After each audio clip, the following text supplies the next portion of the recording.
Hey, folks. Continuing our unit on digital literacy, working on our goals to educate ourselves about educating ourselves in our ability to find reliable sources on the internet and elsewhere. And when we do find information, we're able to assess the strengths and limitations. Is this good? Is this bad information? Or is it somewhere in between? And how do we know? So today we're going to look at three critical questions that are going to help us through those evaluations of authority and purpose and currency and accuracy of information on the internet. But before we get there, I do want to talk about this idea of bias because that comes across. It's kind of something that we need to be aware of as we're doing research and as we are just consuming information in our lives.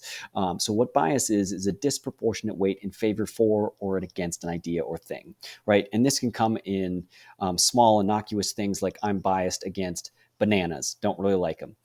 That's just my thing. But it could also be bias against an entire group of people or an ethnicity or a religion or a political party, right? So bias can be very, very small, it can be very, very big, and it can manifest itself in a lot of different ways.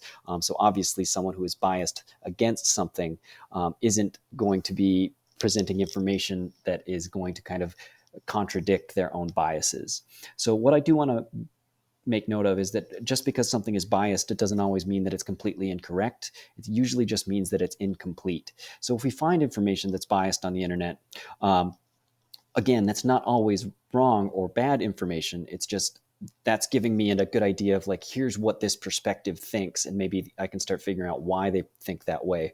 But then that puts the onus on me, the consumer of information, that I have to go out and find information from other perspectives to get a full picture of whatever topic or issue that I'm looking at.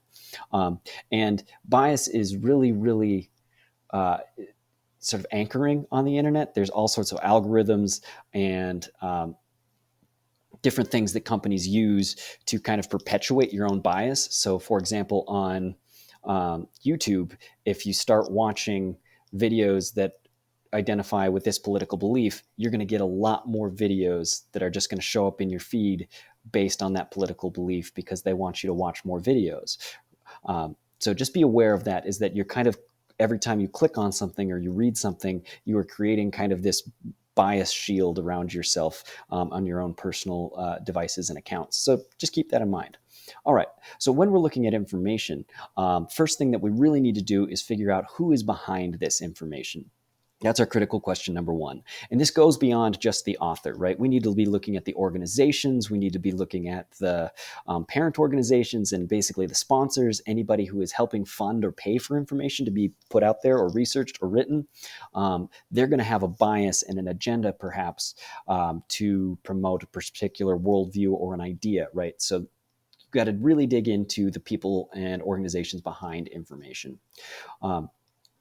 Secondly, we got to take a look at what is the claim and what's the evidence. This gets to the idea of accuracy. Is, do we have clear evidence? Do they list their sources? Do those sources check out? Do they have, can I follow up and double check to make sure that they're from credible organizations or research reports? So you really need to be criticizing, where is this information coming from? Where is this author's information or this source's information coming from? And then lastly, we've also got to take a look at what do other sources say about this information. And this comes to our kind of critical idea for today, is we need to check out other sources. You cannot just go to a website and be like, this is the perfect website to give me all the information I've ever needed on a topic. Is we have to leave whatever page we're on and check other sources.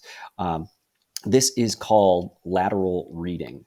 So for example, if I am researching something and I've found 4 websites, and website 1 says A, website 2 says A, website 3 says A, and website 4 says B, I'm going to start to question, well, why is this one website over here reporting or saying something else than these other 3 websites, right? Is there an error in reporting for these 3 websites, or is it just this one? Because if you imagine, like, what would happen if all I did was check website 4 and all I got was information B, I might be missing the bigger picture. So we need to get off whatever pages that we're looking at. Don't just stay on Twitter, right? If you see something that you're like, ooh, that sounds a little questionable, go do a Google search. Go see what other people and other sources are saying about this information. And so some of the guiding questions that you can use when you're looking into this information is Google who sponsored the info, right? If someone's posting something on Twitter or Instagram, Google that person or that organization. What can you learn about that sponsoring organization? Like, what do they do? What's their purpose? What's their agenda? It's okay to kind of start with the About Us page. Like, that's always an excellent place to look. They'll usually give you some good information about what their organization is, but you have to get outside the site, right? You cannot trust a person or a website to tell you that, like, hey, we're flawed in this way or we're biased in this way. That's not going to come from the website or the person themselves, right? We've got to look outside of that.